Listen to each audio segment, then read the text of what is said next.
talk a little bit about the Houston Rockets and how they are playing defensively right now. So we're going to dive into some tape here, which is going to be fun because Ime Udoka is a new coach with the Rockets, and with a new coach typically comes new schemes. And I think a lot of what we've seen from Houston so far in the preseason has involved a lot of experimentation as much as anything. Like, we're going to run through the 3 games up until tonight. I know they're playing like as we're talking right now, but we're going to run through the 3 games that Houston has played up until tonight and just kind of explain some of the ways that they have kind of experimented and shown different looks to teams throughout the course of the preseason.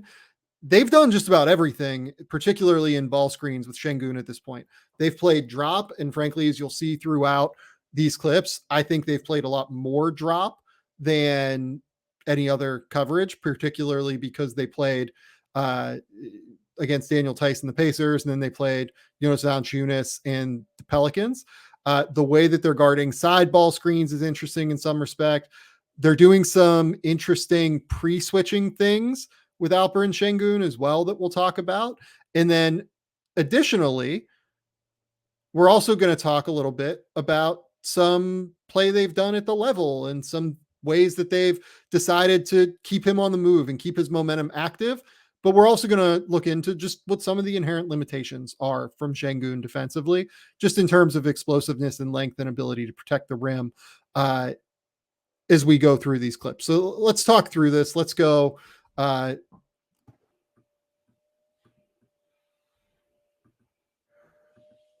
just kind of want to showcase some of the different ways that they're using Sengun in screens, right? So this one, more of a side ball screen. Sengun is definitely playing drop here, right? They're playing him in drop, and they're having Jalen Green fight over the top to get to Bruce Brown here. So as we draw, as always, we're going to see here, Jalen Green's going to go that way, and Sengun is going to slide backward. And we're going to just generally see here that this is straight drop defense, but I want you guys to focus on Dillon Brooks as well here.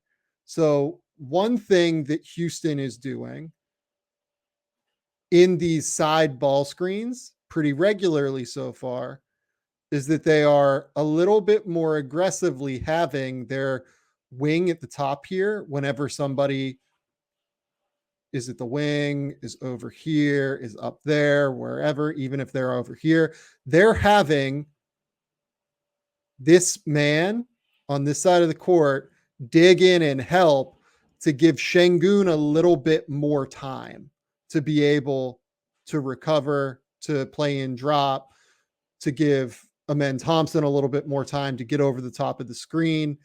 And they trust guys like Dillon Brooks, guys like Fred VanVleet, guys like Amen Thompson to be able to use their speed to recover here. So I really, really like this strategy here, even though in general, what you're going to find is that I am not an enormous fan of playing Sengun in drop because I think that he's just not quite vertical enough as a rim protector to be able to do so. I like this general adjustment if they're going to play drop. So again, watch the full clip. They're going to take a little mini dribble handoff here. Brooks is going to help. It's going to lead to a shitty mid-range jumper, rebound, cleared play, right? Just going to move this. I think it might be a little bit easier to frame me in the shot now. Okay, there we go. Next play up, this is at the 9:30 mark of the first quarter here against the Pacers. And this is just going to be is this going to be a reject? No, it's just going to be an early go from TJ McConnell here, where he's not even going to wait for Tice to set this screen. He's just going to drive on Fred VanVleet. And look, on some level, like Fred probably just needs to do a slightly better job at the point of attack. But the reason I pulled this one is just generally to showcase that on its face, this does not look like a terrible shot to give up. It is a mid-range shot from a player like TJ McConnell, who is not, some incredible shooter, right? But this isn't that difficult of a shot in rhythm. Like, you see here just how little lift Sengun has whenever he's on his back foot here in this clip. I think it's a little bit difficult for him to really explode upward in those circumstances and be able to get like a really strong contest that actually disrupts what the offensive player is doing. TJ, I think, knows what he's going to get to basically, like right now. Like even at this point, before he even takes the screen, I think TJ McConnell knows that he's going to get to this little fall away mid-range shot unless Jalen Green like really helps in from the corner. Then he's going to be able to hit that kick out. There just isn't a whole lot of disruption in what Sengun does. I think he's gotten way better defensively based on what I've seen from the preseason, at least positionally and in terms of being active and mobile. But there are still some inherent limitations that we at least need to discuss and talk about. This one is going to be, if I remember correctly, no, this is not that one. This is just going to be a regular ball screen. Again, Sengun in drop here pretty clearly.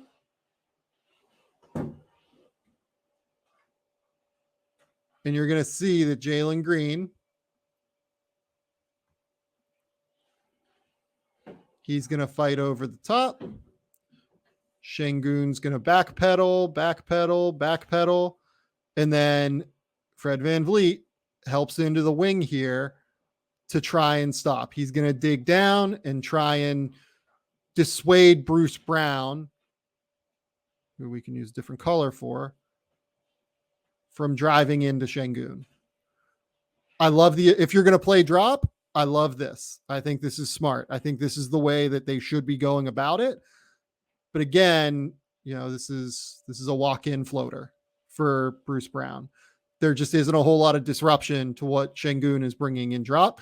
Again, that's a mid-range shot. You're not going to be like, from a shot distribution perspective, wildly disappointed, but you would like to get a better contest on those shots if you're going to give them up. So this one here, Tice tells TJ McConnell to go through the play. As TJ go that way, he wants Ben Mathurin to come around the ball screen here.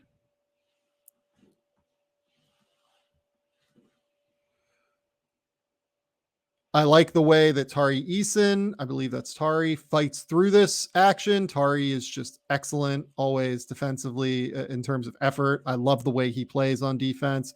It's a little bit of a strange choice, in my opinion, for Tice to be asking for the guy that Tari Eason is guarding to come through for the screen, as opposed to the guy that Jalen Green is guarding to come through for the screen. It's preseason. They probably just wanted Ben Mathurin to get a shot here. 6 minutes, 25 seconds left in the first quarter. I love how Tari like kind of baits him into the shot a little bit there. But again, with Sengun, this is full scale drop. Like Sengun is backpedaling. They're playing a lot of drop here. And this is the game that as we go back and go through this game, you're going to see this is actually the one where they played, with Sengun at least, more at the level than in the other two games. So a lot of drop coverage so far, and this just needs to be a box out from Jabari Smith. I get that it's preseason, but like Obi Toppin's just going to come around here. This needs to be him coming in, getting a body on Obi Toppin. That just is kind of unforgivable a little bit. Again, it's preseason. I'm not going to complain that much here, but yeah, that's just, you can't stand around and not get a body on Obi Toppin, who is going to be crashing from the corner every time. This one here, again, ball screen, drop coverage. This one's Cam Whitmore. I would imagine here, I'm not gonna this is kind of a complicated one just because as you can see, that looks like Jayshawn Tate over there. Or is it a men? It's a men. So a men at the beginning of this action, Ben Matherin's over here. He's going to come here. He's going to get this ball.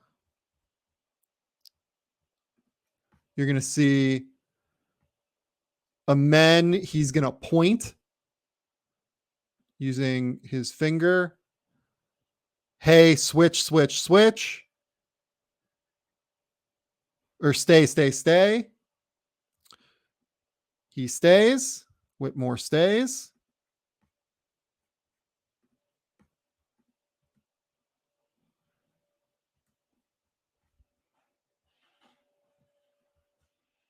Where's the point? Missed it again. There it is. You can see the point here. Amen's telling him, stay, switch, guard Bruce Brown here. It's very plausible knowing that Bruce Brown is mostly a good shooter off the catch at this point. He's not a great pull-up shooter right now from three-point range. I would venture here that either this is Cam Whitmore just like kind of getting caught up in the screen, or they've told the Rockets on Bruce Brown screens, hey, go under these actions, we'll handle it that way.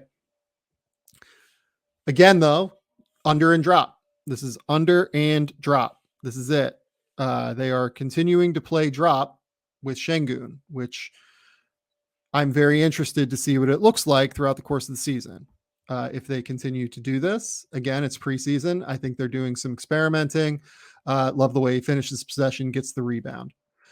This one here, again, drop. TJ McConnell gets all the way to the rim. This is kind of like a double drag in transition. 19 seconds left on the shot clock, 7:30 left in the third. You're going to get double drag here. Tice is going to kind of like ghost it on the second one, it looks like. And then you're going to get McConnell trying to get downhill.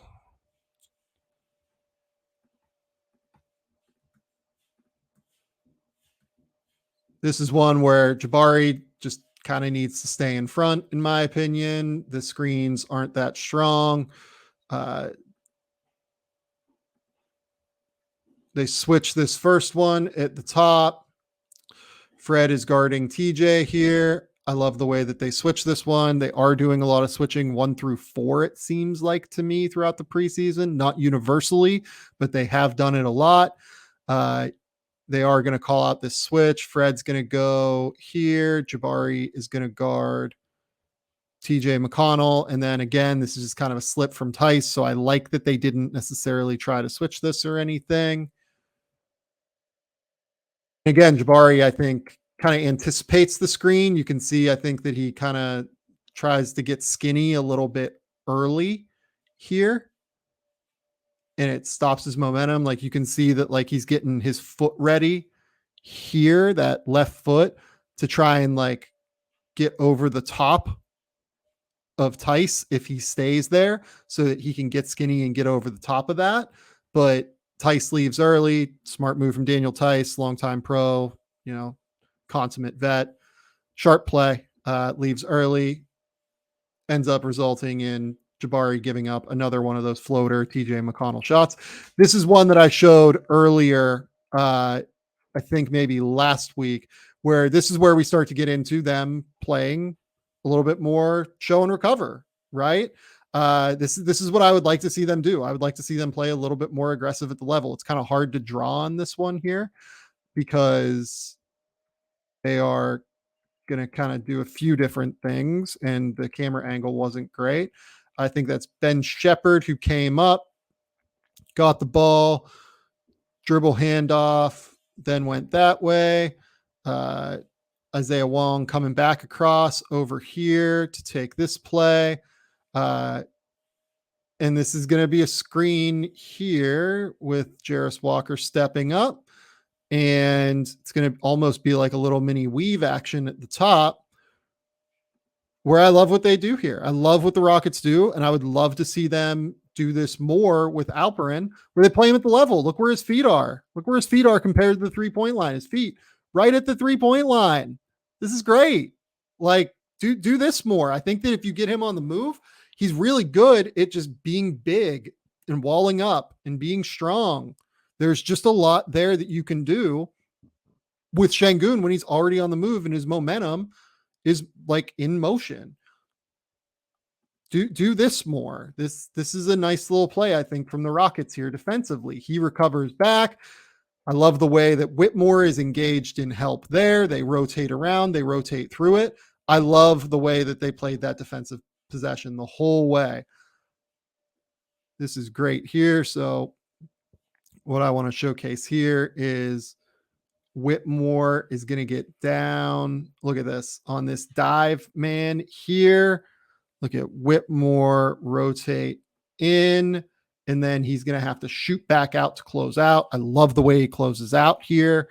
The whole thing just really works rotationally. I think they can do this. I know that it's a little bit hard with younger guys a lot of the time to be able to play in this kind of rotational style, but I think they have the personnel to do it. And I think it's the place where Sengun is best, being able to do it because of his ability to keep his momentum moving.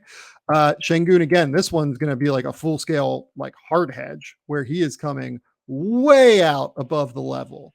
You're going to see here, the screen's going to be like right around here. And then Sengun is just going to go way out here, try and wall up, stop him, disrupt his momentum.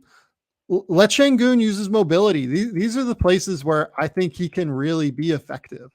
Like I love when he tries to be disruptive, aggressive, use the mobility, use the strength, use his chest, use his length. Like that's the way he can be successful, I think. I don't, as we're going to continue to see, I don't love him in drop because drop coverage generally, you either have to be absolutely enormous to be successful, where you can just wall up and body up and use your length to actually impact and contest shots, or you need to like just frankly be able to be an elite level vertical athlete who can jump and contest in these situations. Sengun is not really either of those things. He's a lot of great things. He's an awesome offensive player. I think he's smart. I think that he has been a lot more rotationally aware this preseason as well on weak side coverages and everything. But I just don't think that drop is really what works for him. So now we're going to get into the Rockets' second game here of the preseason against the Pelicans. And this one, again, you're going to see this is drop, but I think Sengun is starting too low on his drop. And what you're going to end up seeing is this is just like patented Spain action here, right? Where Jonas is coming up to set the screen. Brandon is trying to get downhill. And then you're going to see Herb Jones come up and set this back screen as Alperen is trying to get into the play and try to get back to Jonas. And the end result there is that typically most teams will switch this and have this back guy be the drop guy, and they'll switch at the top. That's basically what happens here. They switch it, but Ingram is too downhill already to really do anything. When you have guys that are just absolute freak shows athletically, like Brandon Ingram is, just being a 6'10" guy who can drive, 7'5" wingspan, finish at the rim, you let him get downhill, it's too late. I just think Sengun starts his drop here a little bit too deep. He's like almost back at the foul line already. And that just makes this a really, really tricky spot. That's just a small positioning thing though. That's fixable. I don't even think this play is really Sengun's fault in any way, shape, or form. It's just a tough action to guard, really. Maybe it's a little bit his fault by starting the drop a little bit too low on the court. This one here, this is going to be a side ball screen again. What I want you to notice here, maybe a side dribble handoff here. He's going to curl in. And again, defensively, what you're going to see Fred VanVleet going to fight over the top of this. Sengun going to play in drop. But that's going to be where Jae'Sean Tate helps over strong, tries to really, really disrupt the drive from CJ McCollum. It helps here as well that Dyson Daniels, this guy, non-shooter that you can absolutely recover back onto. This is just like, this is, if you're going to play drop on these side ball screens, which I think is like a reasonable thing for them to do. This is a different clip than what I thought. It's the principles are the same. You're still having Jae'Sean crash here to try and cut off a little bit of momentum from Zion, and Fred is icing this screen here, forcing CJ baseline this way into Alperen's help here. This is the way a lot of teams guard ball screens. This is totally normal action here. Fred gets the strip there, which you're going to see right here, gets him, pokes it away. Sengun grabs the ball. Really good, really, really good from the Rockets there defensively. This one, again, side dribble handoff. This is more what I'm talking about defensively here. The one that I drew up last time. Side dribble handoff, screen. CJ is going to come around curl. Alperen is going to play more of a drop going backward. You're going to see Tari. He's going to come in. He's going to be almost like here at the opposite elbow. Again, guarding Herb Jones here, where Herb, not a great shooter, somebody that you can probably help off of. Although I will note, Herb Jones' shot looks, a little bit smoother this preseason at least. I think CJ anticipates this help really well from Tari and gets to this little floater a little bit quicker than what you would normally see. Really, really sharp. Fred gets caught with his hand in the cookie jar. Really, really good. Really, really good there. So this one, let it play through. This is a middle dribble handoff instead of a side dribble handoff. So this time, the difference here is that the Hornets have this man in the corner here, as opposed to on the wing, where one of the Rockets guys can help in here and try and cut off this shot, contest this shot in some way. I just really think I disagree with them playing any sort of drop coverage in the middle of the court. I just don't think that Alperen is really disruptive enough to be able to stop people from walking into shots like this. And this is Jordan Hawkins shooting this shot. The problem is Jordan Hawkins is a rookie and he's a great shooter. I don't really want that wide open of a mid-range jumper, even if that's like a semi-inefficient shot. NBA guys can knock down that shot at a really high level. That feels like a difficult spot to be in. This one, again, side dribble handoff. This one, Alperen plays a little bit more at the level again, although this time it's a little bit more due to circumstance. So what I want to show you here is that there is a bit of a miscommunication between Jae'Sean Tate and Amen Thompson in terms of who is going to come up and guard and get over the top of this dribble handoff here. So watch these two try and talk through this here, right? So they both end up here guarding both guys, which means Alperen ends up having to play at the level, or else this is just a straight walk-in shot, right? There's no defense coming from the back. And because he ends up playing straight at the level, I think that's against Najee Marshall here. I think it kind of surprises the Pelicans a little bit. And it ends up resulting in Najee having to turn and try and spin, and Tari Eason is able, again, on these side dribble handoffs, side ball screens, the Rockets having that weak side man dig way into a handle. I love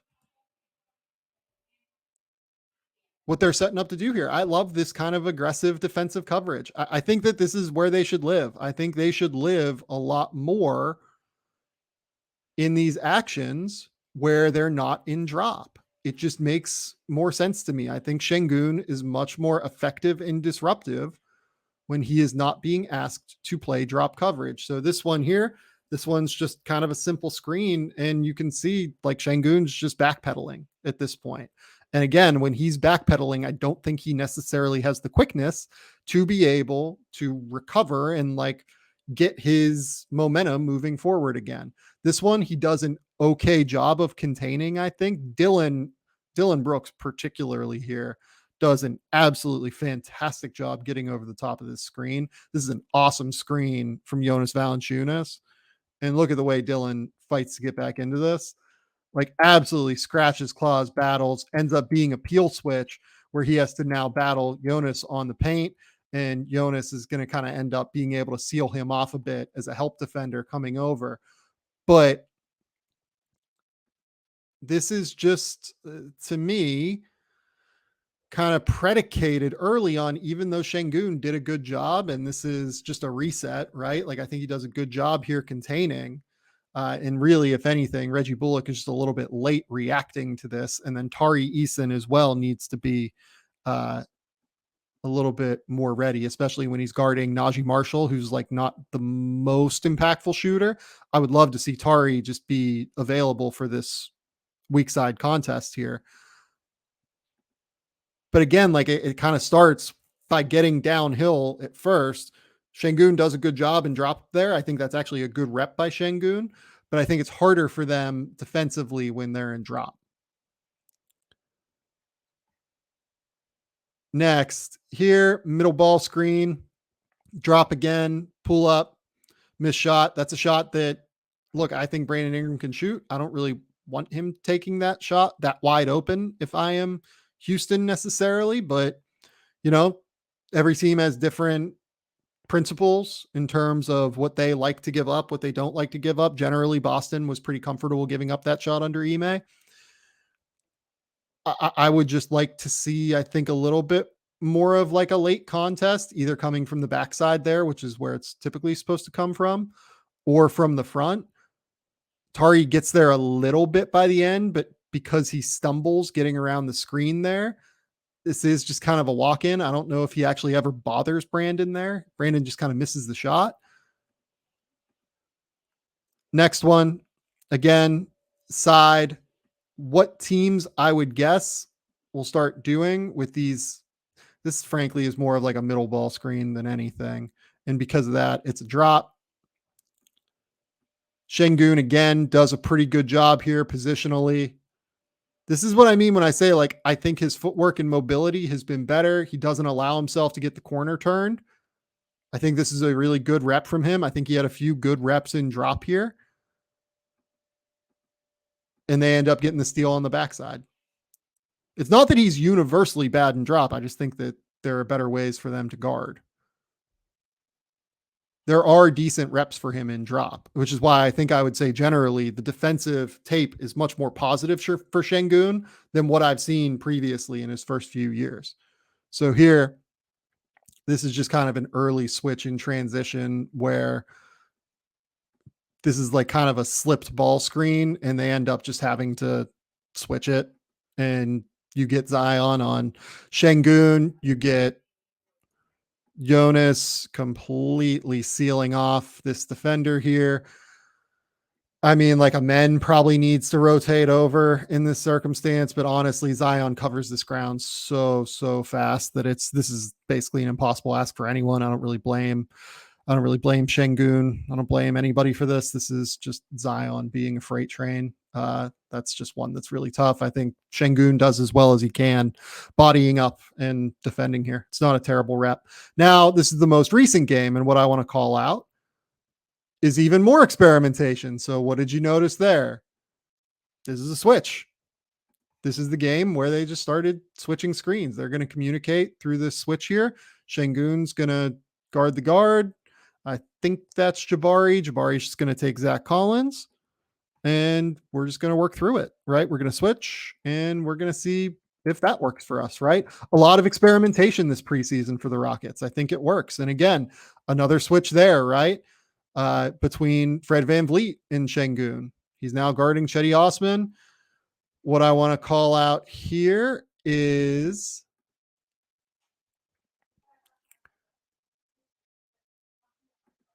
eventually Dylan is going to come through. Alperen is trying to communicate to Dylan, hey, it probably makes more sense for me to be guarding Jeremy Sohan. Jeremy's more of a big. He's pointing. I think he's telling Dylan, go out here to Chetty. And then you're going to watch Dylan kind of point and tell Alperen, hey, there's 8 seconds left on the shot clock. There's a mismatch here with Keldon Johnson just being a lot stronger than Fred VanVleet. Go double.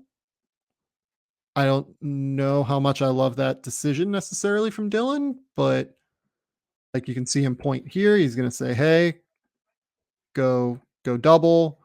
I can guard 1-on-2 here, which frankly, like that's not an unreasonable ask for him, depending on what the pass is. He can get to both of those closeouts, I think, in a reasonable way. I don't think it's a bad decision from Dylan necessarily to ask Alperen to go help. It's the kick out. You get the X out here, which is beautiful. You're going to get Reggie Bullock coming up from the corner. Because I guess this isn't really an X out. I thought that I missed Jabari right there. But you're going to get the closeout here. You're going to get the closeout here. It's just that it's kind of a hard rotation at the end of the day. So here, as we're going to see, Zach Collins is just going to drill that 3. I'll show it again because my screen kind of screwed up there. We'll watch nearly the full thing again here and help. It's an interesting possession where it's clear there's a bit of a miscommunication there in terms of what exactly they want to do. Dylan Brooks in general does have a tendency to be more of like a scrambly kind of defender, not in a bad way. He's definitely like an action and aggression defender. I think that I'm generally okay with that. They got a good closeout on Zach Collins. It's just that Zach Collins is a good shooter at this point. And they rotate across, and it's just a good shot. But in general, this is an interesting possession because I really, this is the first time I'd seen them switching in preseason, and I'm very interested to see them try and, just, I don't think Sengun can guard guards, but I think against teams like the Spurs that don't have great guards necessarily, there might be some efficacy to switching a little bit more often and allowing him, if it's not a guard that is a great pull-up shooter or is some crazy athlete, I don't mind the idea of letting Sengun be out there on an island with a guard necessarily. So here again, you're going to get a switch. You're going to get another switch. He does a good job here walling up and contesting and making it so that this is going to be a contested shot from Malachi Branham. So again, here you're going to see this is the first switch. He's going to go here. Jabari's going to go with Zach, and then they're going to come across here. You're going to see a communication here between Sengun and, is that Jayshawn Tate in the corner? It might be. I see something that resembles number 8, maybe. No, it's Reggie Bullock in the corner. And again, switch, does a good job, contests. They get an offensive rebound. That's going to happen, but that's not Alperen's fault. This one's interesting because what you'll notice there is Alperen is guarding Zach Collins coming down the court, right? That's the anticipation here. And then Collins is going to go up. And you're going to see Dylan's waving Alperen back. He's telling him, stay back, stay back, stay back. They're going to pre-switch this one. This is another thing that I think they should do way more of. Pre-switch it. This is great. Re-switch the action, keep Sengun out of it. Fantastic. At some point, someone has to get a body on Zach Collins, but that's a great play. I think that's a great smart move from the Rockets. Pre-switch these actions, make it so Sengun isn't involved.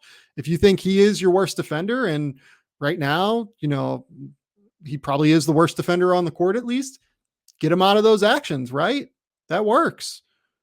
Unfortunately, Collins gets the rebound. It's just the way the ball falls sometimes, but I love it. So here again,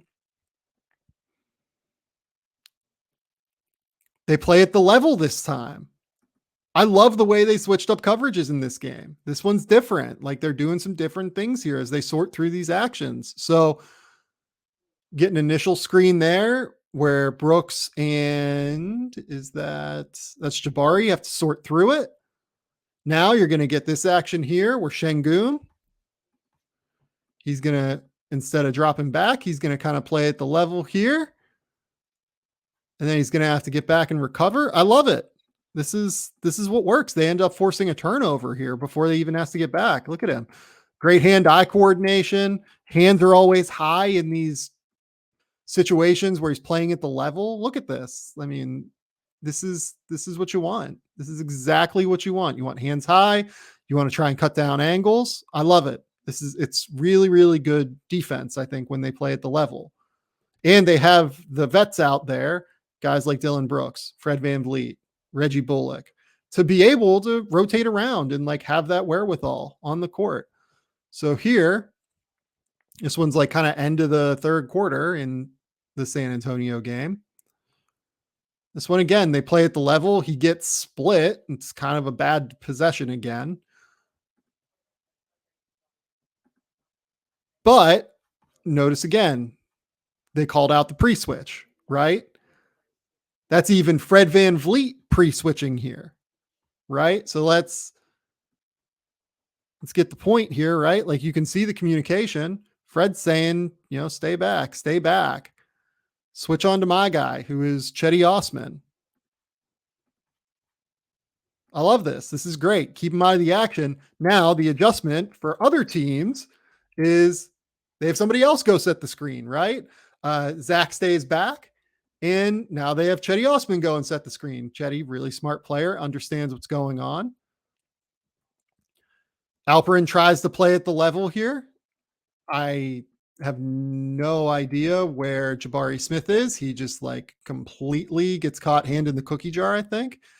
No, he just gets kind of shoved off here. He's just like not attached at all to Keldon Johnson, I think that is. He is just way out of this play after this closeout. And that's going to create all the space in the world. I don't really think if you're going to play at the level, Alperen is in a bad spot here. Like maybe he's a little too far on his front left foot, but I mean, this one's Jabari is just like out of this play, basically. So if Jabari isn't out of that play, I love what they're doing. I love the pre-switch. I love trying to keep Sengun out of the action. Pre-switching is good. Pre-switching is smart for the Rockets because you want to have Sengun out there. His offense is that good. Here we go again. This one, a little bit more at the level here, in my opinion. Look where the screen is being set. The screen is being set below the 3-point line here by Collins. Sengun is here. He's sliding. He's moving his feet. He's trying to stay in front. And he ends up getting the corner turned on him by Keldon. But he's able to recover and get the block. I just think that when his momentum is moving and he's active and doesn't have to stop and restart that momentum like you often do have to and drop when you're, going backward, your momentum is moving backward and then you have to stop and you have to go forward and contest. I think it just works way, way better for Sengun because it allows him to get the most out of his athleticism. He's not a great athlete, but he's very coordinated. He's very smart. He's not an explosive athlete is a better way to put it. He is a good athlete. He's just not that kind of athlete. So this one here, off ball, more at the level again. Active hands, or maybe, somebody dribbles off of their foot, right? Malachi might have just dribbled off of his foot here, but active hands wide, right? This is what we're looking for. This is at the level. Look at how long he is. Look at everything here. This is great. This is what you want. This is what you want from your big playing at the level coverage in any sort of action, right? He ends up throwing it backward. They don't get the ball, but that's okay. It's a deflection. It throws things off for the Spurs momentarily. It's good. Here, he gets kind of shoved backward. We're going to see a little dribble handoff here. They drop, back cut, score for Sohan, because as you can see, I just think that like he drops way too far back. He's recovered into this play after the shove, and he's just dropping back. It's like they were confused, I think, in terms of what they were doing. Maybe I don't know if they thought maybe there was like a switch here. Like, look, it looks like they're kind of Jabari and Sengun here, kind of trying to figure out and navigate. Young players, obviously, this is going to happen, right? But it just looks again like they're a little confused. But it looks like Alperen ends up like it's supposed to be in. My guess is that it's supposed to be in drop because he ends up kind of backpedaling a little bit here. Like he's backpedaling at first. I can't tell if he's backpedaling because he thinks Jabari should be fighting over the top, which is kind of my guess. Like I think he's backpedaling here, thinking Jabari is going to fight over the top, and instead he goes way under it. There's just a miscommunication there in some way, shape, or form.